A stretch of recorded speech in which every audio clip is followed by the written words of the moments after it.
Hey Live on Purpose family, I'm excited to introduce you to a member of my family. My lovely wife Vicki will help us understand how to work with special needs kids.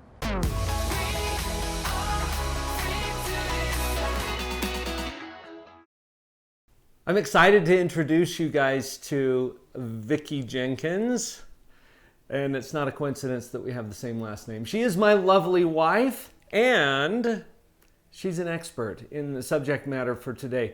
Vicki, we're talking about how to work with special needs kids. For you who are watching this video, Vicki has some expertise in this. She's a speech language pathologist. She has worked on the special education team at the school for what, Vicki? A couple of decades. Yeah. So she's got some experience with this. And Vicki, as we're working with special needs kids, there's some considerations that we should keep in mind. What have you found to be important? So one of the things I would tell somebody who's working with children with special needs is you need to adjust your expectations, probably mostly in timeline. So you need to realize that everything is going to probably take a lot longer to get. So change your expectations. Be willing to look at progress over a little longer period of time. So I've worked with kids from birth to 3 and 3 to 22 in the school systems.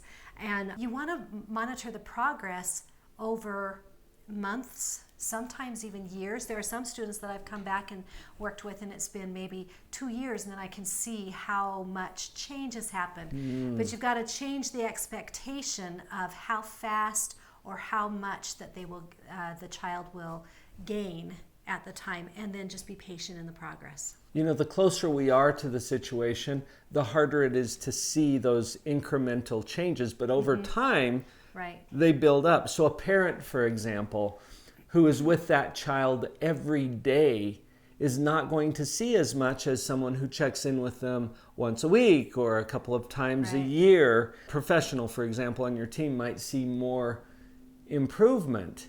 And that perspective, I think, is helpful because as we adjust our expectations, we don't expect to see the same kinds of rapid changes that we might in a neurotypical child, Right. for example. Yes. And it's okay to still expect those changes and to look for them. I think sometimes it helps if you journal. Write down what you were seeing and come back every month or so and write down what you're seeing now. And you can then look back and see the progress. And have some patience about that. Yeah. Patience in the progress Right. that you're seeing. Now, one thing I would caution, when you are trying to work with kids with special needs, you've got to be ready to expect behaviors. And, you know, a lot of times with neurotypical kids, you're thinking, oh, these behaviors have come up, my lesson plan has failed, or my activity that I had planned, maybe this trip to the zoo completely failed. That is not the case with kids with special needs. To expect the behavior, and don't let that derail you from your progress or from your goal, your end goal. It's just part of the progress or process with kids with special needs. So You're talking about these behaviors that tend to be disruptive or would normally indicate that things went south, Right, that we right. failed in this intervention or this activity. So we're going to see those, just expect it. yes, Wonderful. definitely. Now, when we have, when you're working with children with special needs, one of the things you have to realize, as I said before, you're going to expect behavior. Now, in doing that, there are going to be power struggles. And anyone who works with any child knows there's going to be power struggles. But with children with special needs, it seems like they're even more abundant. I've got 3 rules for power struggles. Yeah, and we need to talk about that because that is really an important thing with children with special needs, is to get control of the power struggle. So let's talk about your rules for power struggle. Rule number 1 with a power struggle is avoid them. Yes. Don't get into them if you don't have to. You have to decide in your own mind, am I willing to die on this hill before you go marching up with your flag, right? Right. So avoid them if at all possible. Rule number 2, win them. If you can avoid them, win them. And that's going to be tough. How are you going to do that? Well, that's rule number 3. You pick the issues. And you have to stay focused on something that you can control.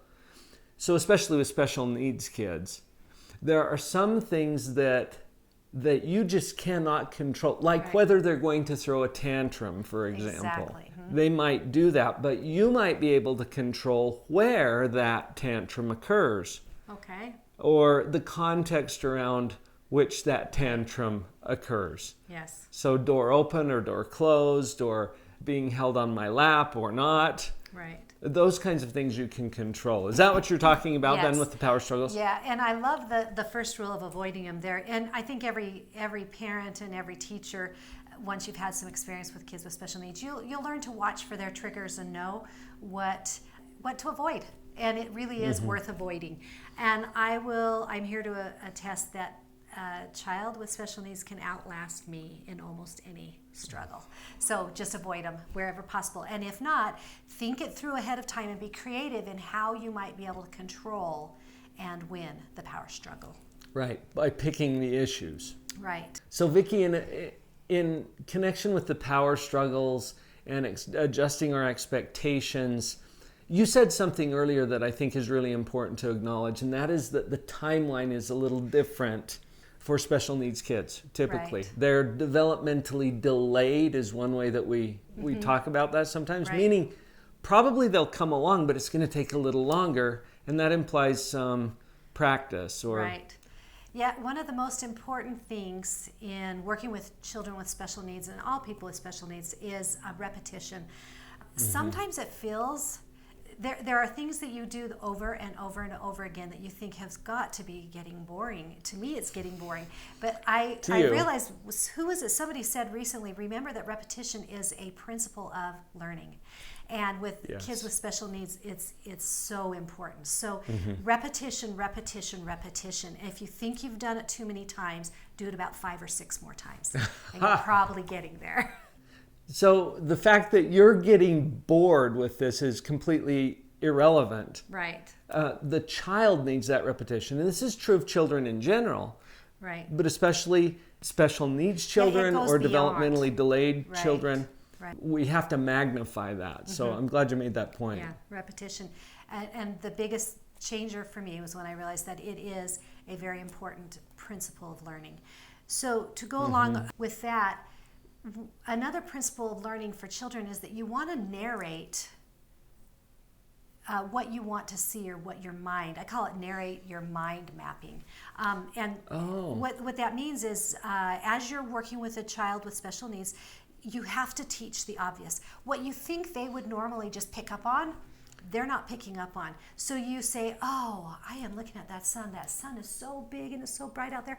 It's going to be warm when I go outside. I don't think I'm going to even need my coat today.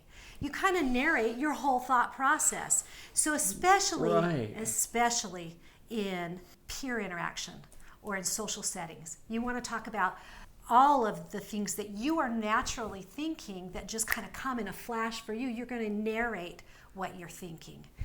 And you just are teaching the real obvious. So you're giving them a roadmap for what's going on in their own mind. Yes. Because they may not have the same level of metacognition or awareness of their own thinking that we would see in a neurotypical child. So you want to do a lot of that, especially on the social interactions.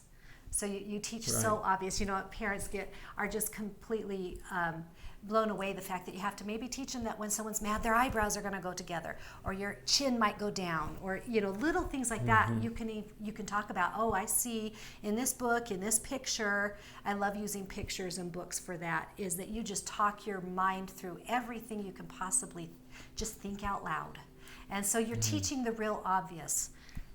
So that's an important principle. I love that we illuminate the obvious. We talk about that on this channel quite a bit, but we do that as parents too, or as teachers, to bring those things more to an awareness, and then there's a higher level of choice. Vicki, as we were talking about this topic before, you mentioned something that I thought was best to just save for the last, because it's such an important point. Can you share that? We know that we're talking about children with disabilities. One of the things we need to learn how to do is to focus on their abilities, because there are disabilities, but there are usually more abilities than we realize.